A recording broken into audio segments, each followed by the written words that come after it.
Class 12-এর ছাত্রছাত্রীদের physics ক্লাসরুমে স্বাগত জানাই। তোমরা অনেকেই বলেছিলে ধারক এবং ধারকত্ব চ্যাপ্টারের সেট 2 এর অঙ্কগুলো নিয়ে আসার জন্য। তো আজকে চলে এসছে ধারক এবং ধারকত্ব চ্যাপ্টারের সেট 2 এর অঙ্ক। তো চলো তাহলে সেট 2 এর অঙ্কগুলো দেখে নেওয়া যাক। তো প্রথম অঙ্ক বলছে একটি তরলের গোলকাকৃতি ফোঁটার ব্যাস 2 মিলিমিটার এবং আধান 10⁻⁻15 কুলম। প্রথম কোশ্চেন বলছে যে এর পৃষ্ঠতলের বিভব কত, এবং সেকেন্ড কোশ্চেন বলছে এরকম দুটি ফোঁটা মিলে একটি ফোঁটা তৈরি করলে বড় ফোঁটাটির পৃষ্ঠতলের বিভব কত হবে। তো চলো দেখে নিই যে প্রথম অঙ্কটা আমরা কিভাবে শুরু করছি। তো এখানে শুরুতেই ফোঁটার ব্যাসার্ধ নিয়ে নিয়েছি স্মল আর। অঙ্কে বলা ছিল ব্যাস 2 মিলিমিটার, তাহলে ব্যাসার্ধ কত হবে 2/2 মিলিমিটার, মানে 1 মিলিমিটার। তো সেখান থেকে আমরা সেটাকে মিটারে নিয়েছি, সেই জন্য 10⁻³ মিটার করা হয়েছে। আচ্ছা, এরপরে যেটা করা হয়েছে যে পৃষ্ঠতলের বিভব আমরা এখান থেকে বার করেছি। তো তোমরা জানো বিভবের ফর্মুলা খুব সহজ, V = 1/4πε0 Q/r। তো এখানে আধান তো বলে দেওয়াই ছিল, আধানের মান ছিল 10⁻⁻15 কুলম, তো সেটা বসানো হয়েছে। আর আর তো একটু আগেই বার করলাম ফোঁটার ব্যাসার্ধ, তো সেটা বার করে এখান থেকে আমরা পাচ্ছি পৃষ্ঠতলের বিভবের মান আমাদের কাছে এসছে 9 মিলিভোল্ট। আচ্ছা, চলে আসছি কোশ্চেন নাম্বার 2, যেখানে বলছে যে এরকম দুটো ফোঁটা মিলে যদি একটি ফোঁটা তৈরি হয় তখন কি হবে। তো সেক্ষেত্রে দুটো ফোঁটা মিলে যদি একটি বড় ফোঁটা তৈরি হয়, তো সেখানে ধরে নেওয়া হয়েছে যে বড় ফোঁটাটির ব্যাসার্ধ ক্যাপিটাল আর। বড় ফোঁটাটির ব্যাসার্ধ ধরে নেওয়া হয়েছে ক্যাপিটাল আর, আর ছোট ফোঁটার ব্যাসার্ধ ছিল স্মল আর। তো সেক্ষেত্রে তাহলে কি পাচ্ছি আমরা, বড় ফোঁটার যে আয়তন সেটি কি হবে ছোট যে দুটো ফোঁটা তার মোট আয়তনের সঙ্গে সমান হবে। তো সেই কারণে কি করা হয়েছে, এদিকে লেখা রয়েছে বড় ফোঁটার আয়তন, অর্থাৎ 4/3 পাই ক্যাপিটাল আর কিউব, এটা বড় ফোঁটার আয়তন।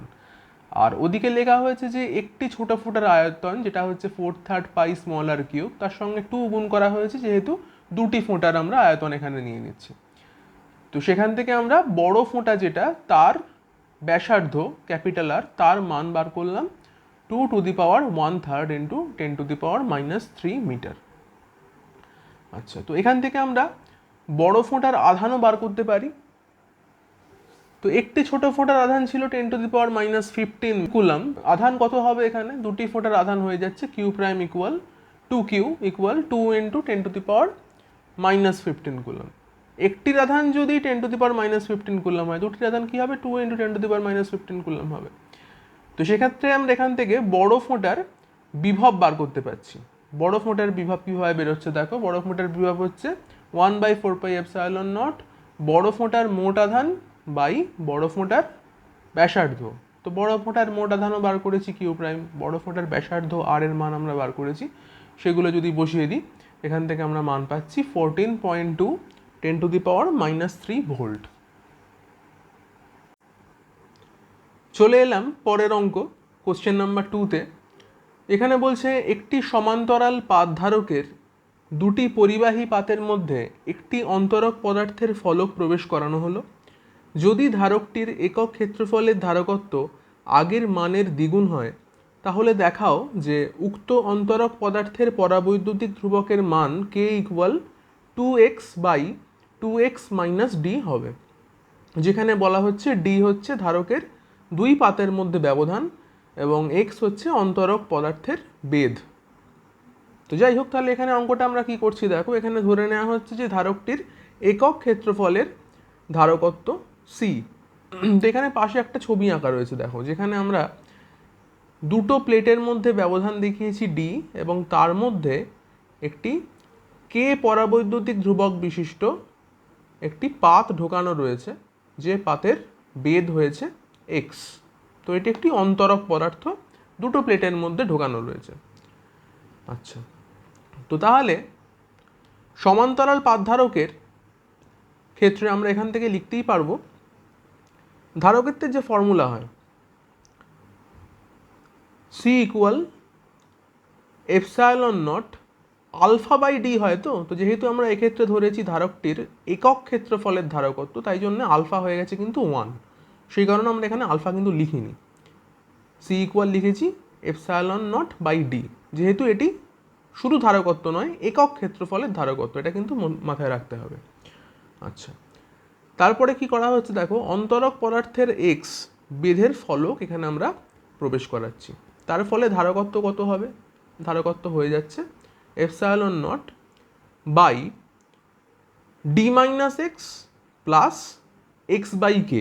তো এখানে একটু ভালো করে খেয়াল করো যে আমাদের যখন আমরা মিশ্র পরাবৈদ্যুতিক ধারকের জন্য মিশ্র পরাবৈদ্যুতিক ধ্রুবক বিশিষ্ট কোনো একটা ধারক যখন থাকে, তো সেই জন্য যখন আমরা ফর্মুলা বার করেছিলাম, তো সেক্ষেত্রে আমরা ফর্মুলা কি পেয়েছিলাম? সেখানে পেয়েছিলাম যে C equal epsilon naught alpha by D one by K one plus D two by K two. অর্থাৎ আমাদের এই যে প্লেটগুলো ধরো রয়েছে, তো সেই প্লেটের যা বেধ তার সঙ্গে সেই প্লেটের যা পরাবৈদ্যুতিক ধ্রুবক সেটা দিয়ে ভাগ করতে হয়। অর্থাৎ এখানে কি হবে? এখানে হয়েছে কি এপসাইলন নট, আলফাটা তো লিখছি না বললাম ওই কারণে যেহেতু আমরা একক ক্ষেত্রফল ধরছি। আচ্ছা, এখানে কে পরাবৈদ্যুতিক ধ্রুবক বিশিষ্ট অঞ্চলটি ছাড়া ধারকের বাকি যা অংশ সেগুলোতে বায়ু মাধ্যম রয়েছে, তো সেই অংশের বেধ তাহলে কত হবে? এইটুকু যদি কে হয়, বাকিটা এইটুকু যদি এক্স হয়, তাহলে বাকি অংশটা হচ্ছে কত? D minus x. তাহলে ডি মাইনাস এক্স অংশ জুড়ে কিন্তু বায়ু মাধ্যম রয়েছে। তো আমরা জানি যে বায়ু মাধ্যমে পরাবৈদ্যুতিক ধ্রুবক কত হয়? 1 হয়। তো সেই কারণে এখানে ফর্মুলা হচ্ছে ডি মাইনাস এক্স বাই 1। তো 1টা আমরা লিখিনি, যেহেতু 1 লেখা যা না লেখাও তাই। আর এক্স অংশ জুড়ে কি রয়েছে? একটা পরাবৈদ্যুতিক কে পরাবৈদ্যুতিক ধ্রুবক বিশিষ্ট একটা প্লেট রয়েছে, সেই কারণে এখানে লেখা হয়েছে এক্স বাই কে। বোঝা গেছে? তো সেটা হলো আমাদের সি প্রাইমের মান। আচ্ছা, এবারে প্রশ্নানুযায়ী যেটা বলেছিল সেটা হচ্ছে যে সি প্রাইমের মান আমার সি এর মানের দ্বিগুণ হবে, এরকম কোশ্চেনে বলা ছিল। তো তাই যদি হয় সেখানে আমরা মানগুলো তাহলে বসিয়ে দিয়েছি। সি প্রাইমের মান বসানো হয়েছে, সি এর মান বসানো হয়েছে, বসিয়ে আমরা এখান থেকে কে এর মান পাচ্ছি 2x by 2x minus D. আর একটা জিনিস বলে দিই, সেটা হচ্ছে যে তোমরা যদি এখানে আলফাটা ধরেও অঙ্কটা করো তাহলেও কিন্তু কোনো সমস্যা নেই, কারণ আলফা দুদিকে তাহলে কেটে যাবে। মানে এখানে তোমরা এখানে একক ক্ষেত্রফলের ধারকত্ব না বলে শুধু ধারকত্ব সি বলতেই পারো, এখানে আলফার মান বসাতে পারো, এখানেও আলফার মান বসাতে পারো, এখানে আলফা আলফা কিন্তু দুদিকে কেটে যাবে, সেক্ষেত্রে আলফার মান বসানো যা না বসানো তাই। তো সেই কারণেই আমরা আলফাটা না বসিয়ে একক ক্ষেত্রফলের ধারকত্ব বলে একেবারে লিখে নিয়ে অঙ্কটা করেছিলাম। তো আশা করি অঙ্কটা বোঝা গেছে। চলে যাচ্ছি পরের অঙ্কে। কোশ্চেন নাম্বার 3 বলছে, একটি সমান্তরাল ধারকের প্লেট দুটি পরস্পরের থেকে টি দূরত্বে আছে। প্লেট দুটির মধ্যবর্তী অংশ কাঁচ, যার পরাবৈদ্যুতিক ধ্রুবক কে ইকুয়াল 6 বলা রয়েছে। সো কাঁচ দ্বারা পূর্ণ। ধারকের উপরের প্লেটকে খাড়াভাবে আরও টি দূরত্বে সরানো হলো। ধারকের বিভব পার্থক্য এবং আধানের কিরূপ পরিবর্তন হবে যদি, প্রথম নাম্বার কোশ্চেনে বলেছে প্লেট দুটি ই তড়িৎচালক বল বিশিষ্ট ব্যাটারির সঙ্গে যুক্ত থাকে, আর 2 নম্বর কোশ্চেনে বলছে ধারকটিকে আহিত করার পর ওপরের প্লেটটিকে সরানোর সময় ব্যাটারিটি বিচ্ছিন্ন থাকে। দুটো কোশ্চেন এখানে করেছে। তো চলো আমরা তাহলে প্রথম থেকে শুরু করি অঙ্কটা। তো যখন তাহলে টি বেধের কাঁচ ফলক দ্বারা সমান্তরাল পাতধারকটি পূর্ণ ছিল, অর্থাৎ উপরের প্লেটটাকে তখন সরানো হয়নি, শুধুমাত্র টি বেধের কাঁচ ফলক দ্বারা একটি সমান্তরাল পাতধারক রয়েছে, তো তার ধারকত্বের মান কি হয়? আমাদের ফর্মুলা অনুযায়ী C1 বলে লিখেছি কে epsilon naught alpha by T, কারণ এখানে টি হচ্ছে প্লেট দুটির পরস্পরের মধ্যে দূরত্ব। আচ্ছা, যেহেতু কাঁচ দ্বারা পূর্ণ সেক্ষেত্রে কে এর মান আমাদের বলে দিয়েছে 6, তাই জন্য আমরা বসিয়ে দিলাম 6 epsilon naught alpha by small t. এবার ধারকের সঞ্চিত আধানকে আমরা যদি Q1 বলে ধরে নিই, তাহলে আমাদের ফর্মুলা লিখতেই পারি Q1 equal C1 into V. তো এখানে C1 এর মান বসিয়ে দিয়েছি, দেখো C1 এর মান বসিয়েছি ইন্টু ভি করেছি। তো এবার আমাদের কোশ্চেনে বলা ছিল যে প্লেট দুটি ই তড়িৎচালক বল বিশিষ্ট ব্যাটারির সঙ্গে যুক্ত, তো সেই জন্য ব্যাটারির বিভব হচ্ছে ই, তাই জন্য আমরা এখানে ভি এর জায়গাতে কিন্তু ই বসিয়েছি। আমাদের ফর্মুলা অনুযায়ী এটা তো বিভব পার্থক্য, কিন্তু আমাদের কোশ্চেনে বলা রয়েছে বিভব পার্থক্য কত না, সেটা হচ্ছে একটা ই তড়িৎচালক বল বিশিষ্ট ব্যাটারি, তাই জন্য আমরা ভি এর জায়গায় ই বসিয়েছি। আচ্ছা, তাহলে ধারকটির বিভব তাহলে এখন কত হবে? ধারকটির বিভব ভি ইকুয়াল, আমরা লিখছি ভি ইকুয়াল ই, যেহেতু আমাদের কোশ্চেনে বলা আছে, সেটা ইকুয়াল কত? Q one T by 6 epsilon naught alpha. এই কিউ ওয়ানটা কত? এই যে এই কিউ ওয়ানটা, সেই কিউ ওয়ানটা বলা হচ্ছে, যেটা হচ্ছে ধারকের সঞ্চিত আধান। তো এটাকে আমরা নাম্বার 1 বলে লিখে রাখছি। আচ্ছা, চলে এলাম এবারে, বলছি যদি প্লেট দুটি ব্যাটারির সঙ্গে যুক্ত থাকলে বিভব পার্থক্য তো ই হবে। তো সেটাই লেখা রয়েছে। ওপরের প্লেটটিকে এবার বলছি যদি আমরা টি দূরত্ব ওপরে সরাই তখন কি হবে। তো আমরা এখানে একটা ছবি এঁকেছি, ছবিটা ভালো করে খেয়াল করে দেখো যে প্রথমে একটা প্লেট ছিল, তো সেই দুটো প্লেট ছিল, দুটো প্লেটের মধ্যে একটি কাঁচ ফলক ছিল, কাঁচ ফলকটার কে হচ্ছে 6, প্লেট দুইয়ের ব্যবধান ছিল কত? Small t. এবার উপরের প্লেটটাকে যদি আমরা আরও টি দূরত্ব উপরে সরিয়ে দিই, তো টি দূরত্ব উপরে যদি সরাই, এই কাঁচের অংশ এটা তার বৃদ্ধি পাবে না, কাঁচটা তো এইটুকু অংশ জুড়েই থেকেই যাবে। বাকি অংশ কি হবে? বাকি অংশ জুড়ে বায়ু থাকবে, বায়ু মাধ্যম থাকবে। তো সেই কারণে দেখা যাচ্ছে এখানে কিন্তু দুটো ধারকের সৃষ্টি হয়ে গেছে, বা ধারকের মধ্যে দুটি পরাবৈদ্যুতিক ধ্রুবকযুক্ত একটি মিশ্র ধারকের সৃষ্টি হয়েছে। তো সেই কারণে এখন ধারকত্ব নিশ্চয়ই বদলে যাবে। তো ধারকত্ব তাহলে কত হলো এখন? সেটাকে আমরা লিখছি C2 বলে। C2 ইকুয়াল কি দাঁড়াচ্ছে? Epsilon naught alpha by small T by 1 plus T by 6। কেন না, এই প্রথমে যে অংশটা রয়েছে, যে অংশে বায়ু মাধ্যম রয়েছে, সেখানে যেহেতু K1, তাহলে আমরা এখানে K এর জায়গায় 1 বসিয়েছি, আর বাকি অংশ জুড়ে কি কাঁচ রয়েছে, তো সেখানে আমরা 6 বসিয়েছি। তো সেইভাবে আমরা মিশ্র পরাবৈদ্যুতিক ধ্রুবক বিশিষ্ট কোনো একটা ধারকের যে ফর্মুলা হয়, ধারকত্বের ফর্মুলা, সেই ফর্মুলায় বসিয়ে আমরা পাচ্ছি 6 epsilon naught alpha by 7T। আচ্ছা, তাহলে এবারে পরিবর্তিত আধানের মান কত হবে? সেটাকে Q2 বলে লেখা হয়েছে, সেটা নিশ্চয়ই C2V হবে। তো আমরা সেখানে C2-র জায়গাতে মান বসালাম, C2-র মান এটা, এবং ভি তো আমরা জানি যে ভি এখানে ই বলা হয়েছে, তাই জন্য ই একেবারে বসিয়ে দেওয়া হয়েছে। করে এখান থেকে আমরা ই এর মান পাচ্ছি 7T Q2 by 6 epsilon naught alpha. তো এটাকে আমরা লিখছি 2 নম্বর সমীকরণ। তো এবারে 1 নম্বর আর 2 নম্বর সমীকরণ যদি আমরা তুলনা করি, সেখান থেকে আমরা পেয়ে যাচ্ছি 7Q2 ইকুয়াল Q1, অর্থাৎ Q1 এবং Q2 যে আধান দুটো রয়েছে তাদের অনুপাত হয়ে যাচ্ছে 7:1। আশা করি বোঝা গেছে অঙ্কটা। তো এই অঙ্কটা কিন্তু আমরা এখানে শুধু প্রথম অংশটা করলাম যখন ব্যাটারি যুক্ত ছিল। এর পরের অংশ হচ্ছে যখন আমরা ধারকটিকে আহিত করার পরে যখন আমরা ওপরের প্লেটটিকে সরাবো, তখন যদি ব্যাটারি বিচ্ছিন্ন থাকে তখন কি হবে, তো সেইটা আমরা এবারে দেখি। তো এবারে দেখো এখানে বলা হচ্ছে দ্বিতীয় ক্ষেত্রে যে ওপরের প্লেটটিকে যখন আমরা সরাচ্ছি তখন যদি ব্যাটারি বিচ্ছিন্ন থাকে, তখন তো নতুন করে কোনো আধানের সৃষ্টি হবে না। তার কারণ আধান কিভাবে সৃষ্টি হয় না, ব্যাটারির থেকে ভোল্টেজ যেটা দেয়া হয় সেখান থেকে আমরা আধান সৃষ্টি করতে পারি। তো এখানে তো বলছে যে যখন আমরা ওপরের প্লেটটাকে উপরে ওঠাচ্ছি সেই সময় ব্যাটারি বন্ধ করে দেওয়া রয়েছে, তাহলে কোনো আধানের পরিবর্তন হবে না। তো সেক্ষেত্রে আমরা যেটাকে বিভব লিখছিলাম ই বলে আগের অংশে যখন দেখানো হলো, সেখানে লেখা হচ্ছিল কি 70/6 epsilon naught alpha into Q2 বলে দেখানো হয়েছিল। কিন্তু এখানে যেহেতু নতুন আধান সৃষ্টি হবে না, সেই কারণে এখানটাকে Q1 বলে আমরা দেখাতে পারি। তাই জন্য দেখানো হচ্ছে বিভব কত না 70/6 epsilon naught alpha into Q1। এবার যদি আমরা 1 নম্বর এবং এই 3 নম্বর যে সমীকরণটি তৈরি হলো এদের মধ্যে তুলনা করি, তখন আমরা দেখব যে ই এর সঙ্গে ই প্রাইমের অনুপাত হচ্ছে 1:7।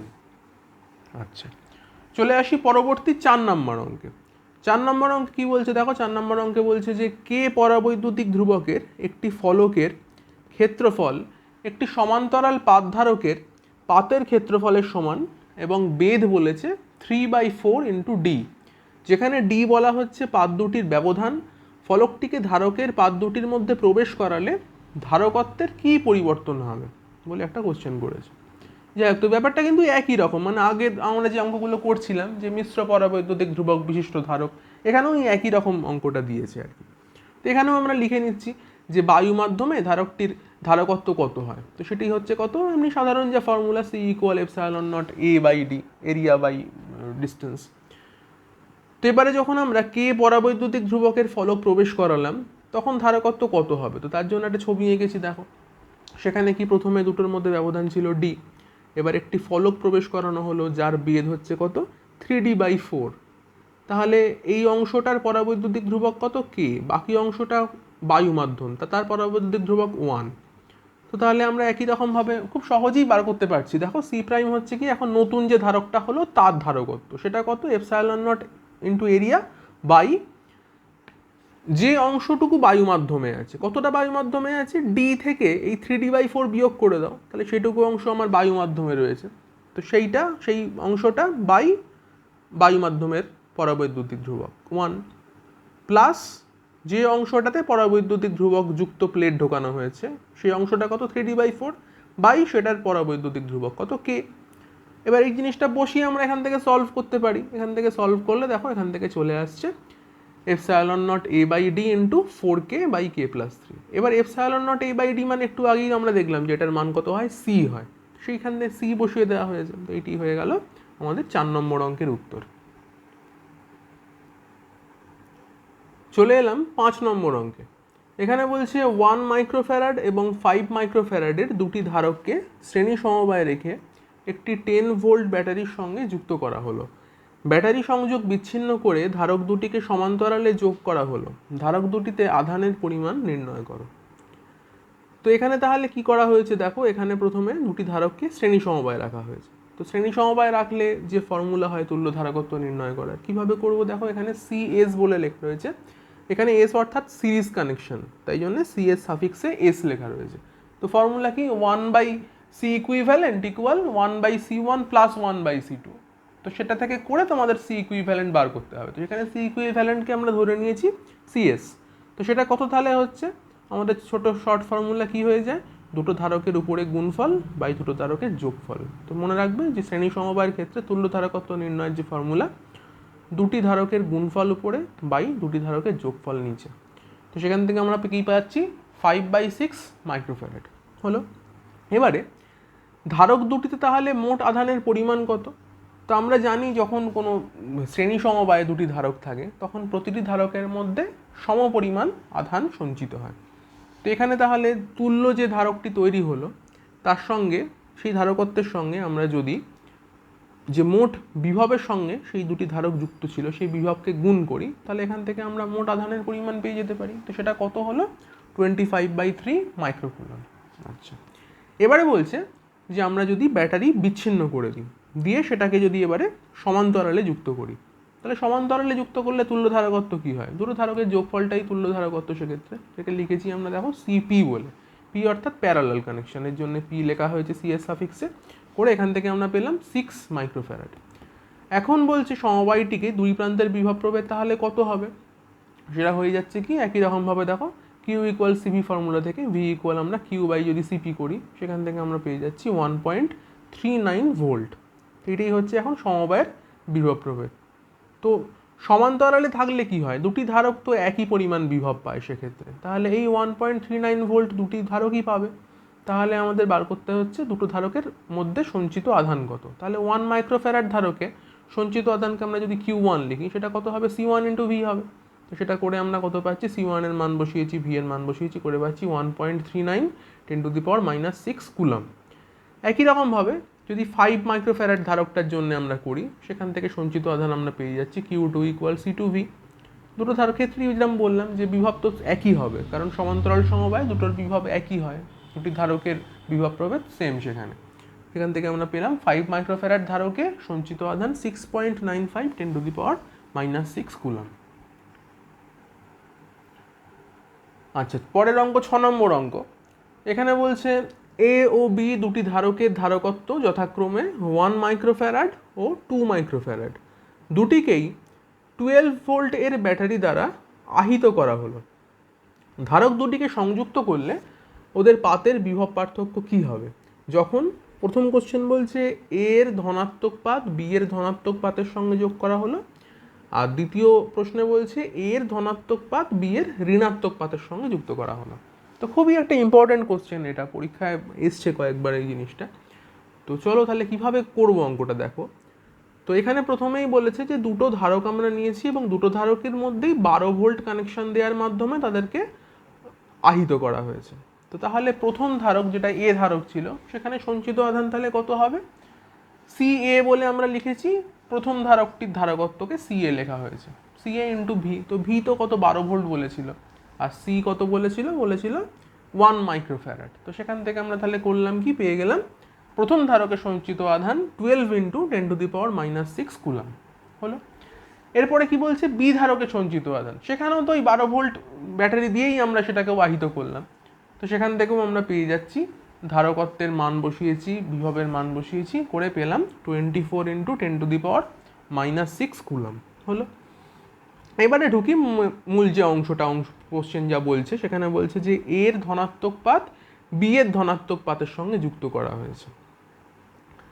তো তাহলে তখন কি হবে, দেখো সেখানে কি করছি, এর ধনাত্মক পাত বি এর ধনাত্মক পাতের সঙ্গে যুক্ত করা, অর্থাৎ আমরা প্যারালাল কানেকশন লাগিয়েছি, দুটো ধনাত্মক পাতকে একটা টার্মিনালের সঙ্গে কানেক্ট করা আছে এখানে।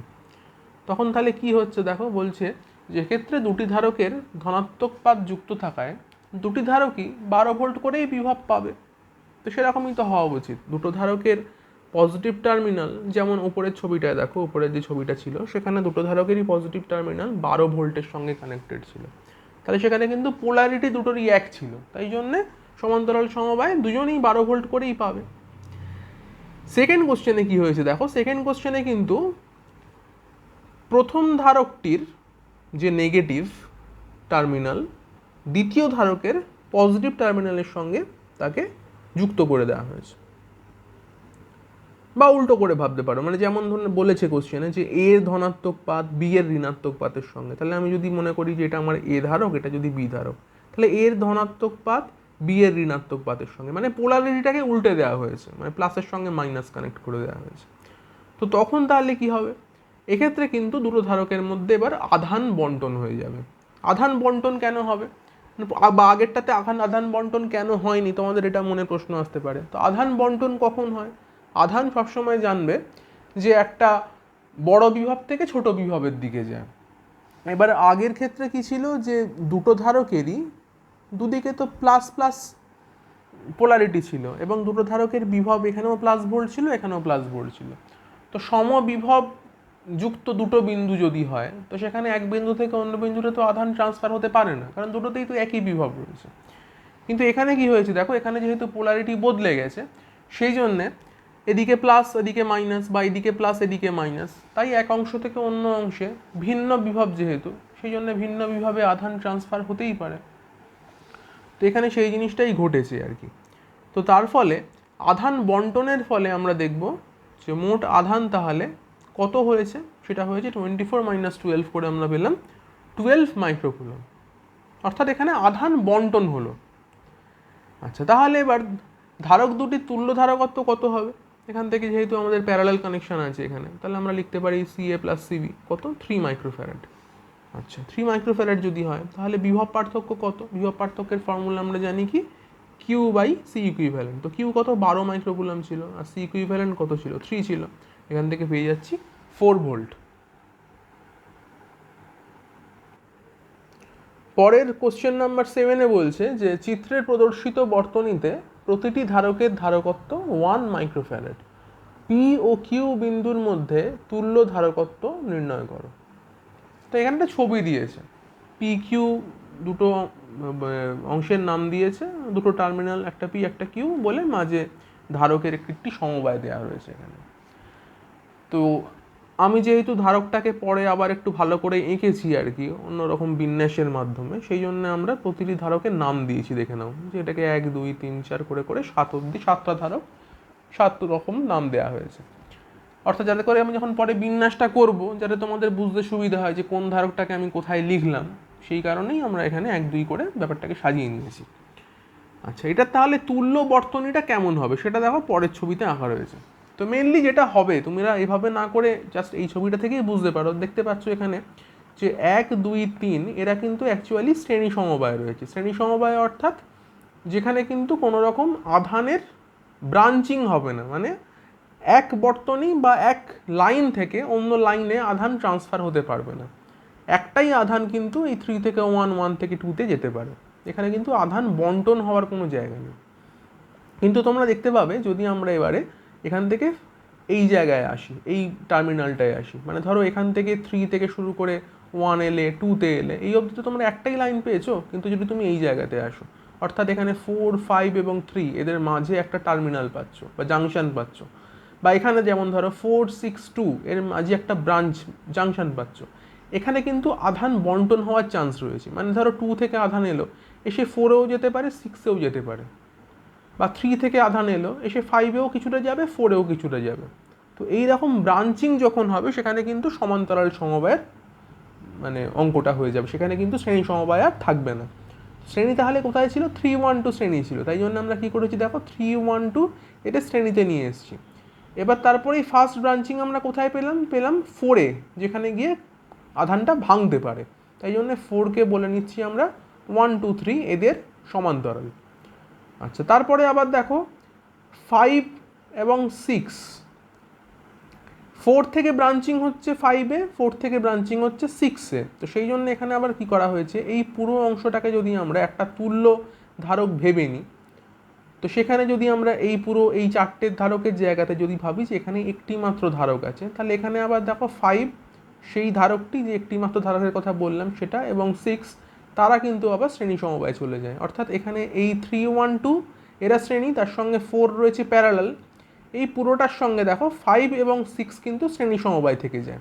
আবার এই পুরোটার সঙ্গে 7 সে কিন্তু আবার সমান্তরালে থাকে, অর্থাৎ এই 1, 2, 3 এর সঙ্গে 4 যেমন আচরণ করেছিল, তেমনি 5, 6 এবং এই পুরোটার যে তুল্য ধারক তার সঙ্গে কিন্তু 7 সমান্তরালে চলে আসবে।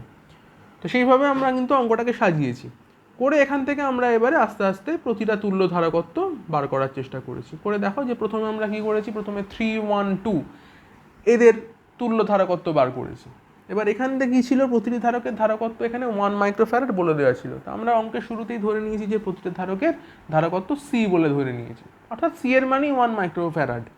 তো সেটা আমরা পরে বসাবো, প্রথমে সি দিয়েই অঙ্কটা করেছি। দেখো যেখানে ওই 1, 2, 3 ধারকগুলির শ্রেণী সমবায় থাকার জন্য তুল্য ধারকত্ব তাহলে কত হচ্ছে, সি ইকুইভ্যালেন্ট করে আমরা পেয়েছি c/3। আচ্ছা দেখো c/3 এর সঙ্গে তাহলে এই যে 4 c/3 এর সঙ্গে, অর্থাৎ এই 3টে ধারকের ধারকত্ব c/3, তার সঙ্গে 4 সমান্তরাল সমবায় রয়েছে।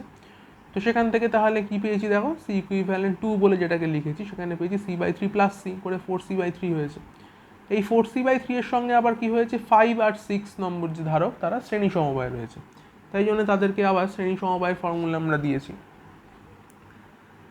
5 এবং 6 তার সঙ্গে 4/c3 এরা তুল্য ধারকত্ব করে এখান থেকে আমরা পাচ্ছি QC3, তার মান এসছে 4c/11। আবার এই 4c/11 এর সঙ্গে 7 নম্বর যে ধারকটি সেটি রয়েছে সমান্তরাল সমবায় করে, সেখান থেকে আমরা টোটাল যেটা পেলাম আর কি সি ইকুইভ্যালেন্ট 4, এটাই অ্যাকচুয়াল সমগ্র বর্তনীর তুল্য ধারকত্ব, সেটা পেলাম 15c/11। এবার যেহেতু আমরা জানতাম যে সি এর মান 1 মাইক্রোফ্যারাড, তো সেই কারণে আমরা এবার সি এর মান একেবারে বসিয়ে দিয়েছি, দিয়ে আমাদের উত্তর এসছে 1.36 মাইক্রোফ্যারাড। চলে এলাম কোশ্চেন নাম্বার 8-এ। এখানে বলছে যে 2 মাইক্রোফ্যারাড ও 8 মাইক্রোফ্যারাডের দুটি ধারককে শ্রেণীতে যুক্ত করে 100 ভোল্ট বিভব পার্থক্যে রাখা হলো। প্রথম কোশ্চেন, সমবায়টির মোট আধান কত? দ্বিতীয় কোশ্চেন, প্রতিটি ধারকের আধান কত? তৃতীয় কোশ্চেন, প্রতিটি ধারকের দুই প্রান্তের বিভব পার্থক্য কত? তো খুব সহজ এই অঙ্কটা, এটা এমন কিছু নয়, এটা তোমরা নিজেরাও পারতে পারো, তাও করে দেওয়া হয়েছে যখন। সেখানে রয়েছে কি 2 মাইক্রোফ্যারাড 8 মাইক্রোফ্যারাড শ্রেণী সমবায় যুক্ত, তার মধ্যে 100 ভোল্ট বিভব পার্থক্য। আচ্ছা, এখান থেকে আমরা খুব সহজেই সি ইকুইভ্যালেন্ট বার করতে পারবো যে 2 and 8 এর তুল্য ধারকত্ব কত হবে, 1.6 মাইক্রোফ্যারাড হবে। তাহলে মোট আধান কত? মোট আধান হচ্ছে কি সি ইকুইভ্যালেন্ট ইন্টু ভি। তো সেটা করে আমরা পেলাম কত, 1.6 10⁻⁴ কুলম্ব। হয়ে গেল ফার্স্ট কোশ্চেনের আনসার। সেকেন্ড কোশ্চেন কি চাইছে, প্রতিটা ধারকে আধান কত? তো শ্রেণী সমবায় থাকলে কি প্রতিটা ধারকে তো একই পরিমাণ করেই আধান থাকে, তাহলে সেখানেও তাহলে প্রতিটা ধারকে তাহলে কত করে 1.6 10⁻⁴ কুলম্ব করেই আধান থাকবে। আচ্ছা, হয়ে গেল সেকেন্ড কোশ্চেন। থার্ড কোশ্চেন কি বলছে, প্রতিটা ধারকের দুই প্রান্তের বিভব পার্থক্য কত? তো সেটা আমরা দেখো কীভাবে করেছি। প্রতিটা ধারকের বিভব হচ্ছে V1 বলে লেখা রয়েছে করে Q/C1, অর্থাৎ প্রথম ধারকের আধান বাই ধারকত্ব করে পাচ্ছি কত, 80 ভোল্ট। দ্বিতীয় ধারকের ক্ষেত্রেও একই তো আধান থাকবে, তো সেই জন্যই একই আধান Q/C2 করলে এখান থেকে পাচ্ছি আমরা 20 ভোল্ট। চলে এলাম 9 নম্বর অঙ্কে। বলেছে 2 মাইক্রোফ্যারাডের একটি ধারককে 20 ভোল্টে আহিত করা হলো। এই ধারকের সঙ্গে সমান্তরাল সমবায়ে 3 মাইক্রোফ্যারাডের একটি অনাহিত ধারককে যোগ করা হলো। অনাহিত মানে যার আধান নেই এমন কোনো একটা ধারককে যোগ করা হলো। সমবায়টির দু প্রান্তের বিভব পার্থক্য কত হবে? ধারক দুটিতে আধানের পরিমাণ নির্ণয় করো। সমবায়টির দু প্রান্তের বিভব পার্থক্য কত হবে? ধারক দুটিকে আধানের পরিমাণ নির্ণয় করো। এই দিয়েছে আর কি কোশ্চেনটা। তো কীভাবে তাহলে চলো আমরা করি আর কি, দেখে নিচ্ছি। আচ্ছা, 2 মাইক্রোফ্যারাডের ধারকটিতে আধানের পরিমাণ কত দিয়েছে? কিউ হচ্ছে C1V। তো সেখান থেকে আমরা তো পেয়ে যাচ্ছি C1 এর মান আমরা জানি 2 মাইক্রোফ্যারাড দেওয়া ছিল, আর ভি তো বলেই দেওয়া ছিল 20 ভোল্টে আহিত করেছি। তো সেখান থেকে আমরা তো 2 মাইক্রোফ্যারাডের আধান পেয়ে গেলাম। এবার যদি এদেরকে আমরা সমান্তরাল সমবায়ে যুক্ত করি তো তাহলে সেক্ষেত্রে তুল্য ধারকত্বও পেয়ে যাচ্ছি কত? 5 মাইক্রোফ্যারাড। আচ্ছা, সমবায়টির তাহলে দু প্রান্তে বিভব পার্থক্য কত হবে? দেখো সেখান থেকে আমরা বলছি কি মোট আধান বাই তুল্য ধারকত্ব। এবার প্রথম ধারকটাতেই তো আধান ছিল, দ্বিতীয় ধারকটা তো অনাহিত ছিল, আধান ছিল না। তো সেই জন্য মোট আধান কত হবে? ওই কিউ বলে যেটা করা হয়েছে, মানে 2 মাইক্রোফ্যারাডের যে আধান 4 × 10⁻⁵, ওটাই তাহলে মোট আধান। আর তুল্য ধারকত্ব পেয়েছি 5 মাইক্রোফ্যারাড। তো সেখান থেকে আমরা পেয়ে গেলাম যে সমবায় দু প্রান্তে বিভব পার্থক্য কত? 8 ভোল্ট। আচ্ছা, তাহলে 2 মাইক্রোফ্যারাড ধারকে আধান কত পাচ্ছি? এখান থেকে করলাম Q1 হচ্ছে C1 × V। তাহলে C1 জানি, V জানি, তাহলে পেয়ে যাচ্ছি 16 মাইক্রোকুলম। আবার একইভাবে 3 মাইক্রোফ্যারাড ধারকে আধানও পেয়ে যাচ্ছি কত? একই রকমভাবে C2V করে 24 মাইক্রোকুলম। 10 নম্বর অঙ্ক বলছে 2 পিকোফ্যারাডের একটি ধারকের বিভব 100 ভোল্ট। এটিকে একটি অনাহিত ধারকের সঙ্গে যুক্ত করলে এর বিভব হয় 8 ভোল্ট। দ্বিতীয় ধারকের ধারকত্ব কত? ধারক দুটিতে আধানের পরিমাণ কত? মানে অর্থাৎ এই আগে যে অঙ্কটা করলাম ওরকম ধরনেরই অঙ্ক রয়েছে, অনাহিত ধারকের সঙ্গে একটি আহিত ধারককে যুক্ত করেছে। তাহলে আগের মতনই আমরা করবো আবার, যে 2 পিকোফ্যারাডে তাহলে এখন আধান কত আছে সেটা বার করব। কত এসছে দেখো, 2 × 10⁻⁻10 কুলম। এবার যখন অনাহিত ধারকের সঙ্গে ওটাকে যুক্ত করছি তখন তাহলে সাধারণ বিভব কত হবে? সাধারণ বিভবের ফর্মুলা আমরা জানি কি হয়, মোট আধান বাই মোট ধারকত্ব। তো সাধারণ বিভবটা এখানে কিন্তু বলে দিয়েছি, সেটা হচ্ছে 8 ভোল্ট। আচ্ছা, তো 8 ভোল্ট ইকুয়াল তাহলে কি পাচ্ছি? মোট আধান বাই মোট ধারকত্ব করেছি, করে আমরা পেলাম যে C2 যেটা অর্থাৎ দ্বিতীয় ধারকের ধারকত্ব পেয়ে গেলাম 23 পিকোফ্যারাড। আচ্ছা, তাহলে এবার প্রতিটা ধারকের ধারকত্বের মান করব কি? আবার আগের অঙ্কটার ফর্মুলা দিয়েই করে দেবো, যে Q1 হচ্ছে কি C1 × V prime. V prime হচ্ছে সাধারণ বিভব যেটা পেলাম। তো সেখান থেকে আমরা 2 পিকোফ্যারাডের আধান পাচ্ছি 16 × 10⁻⁻12 কুলম, আর 23 পিকোফ্যারাডের পাচ্ছি 184 × 10⁻12 কুলম। নাম্বার 11 বলেছে প্রদত্ত চিত্রে এ ও বি বিন্দুর মধ্যে তুল্য ধারকত্ব 4 মাইক্রোফ্যারাড। কোশ্চেন নাম্বার 1, সি এর ধারকত্ব কত? কোশ্চেন নাম্বার 2, এ ও বি এর মধ্যে 12 ভোল্টের ব্যাটারি যোগ করলে দুটি ধারকে আধানের পরিমাণ নির্ণয় করো। কোশ্চেন নাম্বার 3 বলছে ধারক দুটির প্রান্তীয় বিভব পতন কত হবে, বলে একটা ছবি দেওয়া রয়েছে দেখো 20 মাইক্রোফ্যারাড আর সি বলে। তো প্রথমেই তাহলে আমাদের এখানে কিন্তু সি এর মানটা বার করতে হবে। তো তুল্য ধারকত্ব করেছি, শ্রেণী সমবায় রয়েছে, তুল্য ধারকত্ব কত হবে?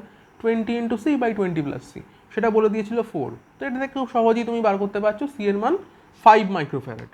খুব ইজি, এটা তো হয়েই যাচ্ছে। সেকেন্ড কোশ্চেন কি, শ্রেণী সমবায় যুক্ত থাকার জন্য আমরা কি জানি? দুটো ধারকে সমান আধানই পাবে। প্রথমটা যদি ধরে নিই যে প্রথম ধারকটা পেয়েছে Q1 আধান, পরের ধারকটা পেয়েছে Q2 আধান, তো Q1 = Q2 এখানে, কারণ শ্রেণী সমবায় দুটো ধারক সমান আধান পায়। তো সেটা কত তাহলে? C equivalent × V। ভি বলে দেওয়া ছিল, ভি কত বলে দেওয়া ছিল? ভি বলে দেওয়া ছিল 12 ভোল্টের ব্যাটারি যুক্ত করেছে, তো 12 হবে তাহলে ভি। তো সেখান থেকে আমরা পেলাম 48 × 10⁻⁻6 কুলম। আচ্ছা, চলে আসি 3 নম্বর অঙ্কে, যেখানে বলছে যে প্রান্তীয় বিভব প্রভেদ কত প্রত্যেকটা ধারকের। তো সেখান থেকে আমরা কি করেছি? প্রান্তীয় বিভব প্রভেদ V1 = Q1/C1 বা Q/C1 লিখলেও হতো, একই ব্যাপার, দুটো তো Q1 Q2 সেমই আছে। তো সেখান থেকে V1 পেলাম 2.4 ভোল্ট, আর 5 মাইক্রোফ্যারাডের জন্য পাচ্ছি কত?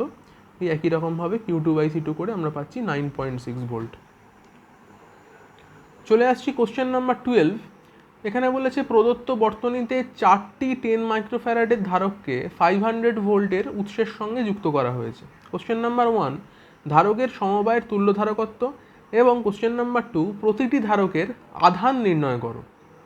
বলে আমাদের একটা সমবায়ের ছবি দিয়েছে C1 C2 C3 C4 করে, এবং বলে দিয়েছে যে এই C3-র প্যারালালে বিভব পার্থক্য হচ্ছে 500 ভোল্ট।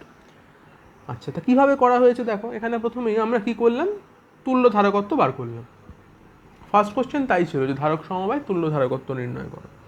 তো এখানে কি রয়েছে দেখো, C1 C2 C4 এরা শ্রেণী সমবায়, তার সঙ্গে C3 সমান্তরাল সমবায় রয়েছে। একটা ছবি এখানে এঁকে দেখিয়েছি, কানেকশনটা কেমন হবে। তো এখান থেকে তাহলে আমরা করে নিচ্ছি যে মোট তুল্য সমবায় তাহলে এখান থেকে পেয়ে যাওয়া গেল 13.3 মাইক্রোফ্যারাড। আশা করি বুঝতেই পারছো যে এখানে 10 10 10 তিনটে শ্রেণী সমবায়, তো এখান থেকে কত হচ্ছে সেটা সি ইকুইভ্যালেন্ট 10/3। 10/3 এর সঙ্গে 10 রয়েছে প্যারালালে, 10/3 প্লাস 10 করলে 13.3 মাইক্রোফ্যারাড। এটা তোমরা নিশ্চয়ই পারছো করতে। আচ্ছা, সেকেন্ড কোশ্চেন কি, সেকেন্ড কোশ্চেন বলেছে প্রতিটা ধারকের আধান কত। তো আশা করি এখন বুঝতে পারছো আধান কি করে বার করে। আধান বার করার কি ফর্মুলা, এখান থেকে আমরা Q ইকুয়াল CV করবো। তো এখানে সি তো আমরা জানতাম যে সি এর মান কত হবে, তো সেইভাবেই আমরা এখানে বসিয়ে দিলাম সি এর মান 10/3 ইন্টু 10⁻⁻6 করা হয়েছে কেন, মাইক্রোফ্যারাড থেকে ফ্যারাডে নিয়ে যাওয়ার জন্য, আর 500 ভোল্ট। তাহলে এখানে কি C1 C2 C4 প্রতিটা ধারকের সঞ্চিত আধান সেম, কারণ তারা শ্রেণী সমবায় ছিল।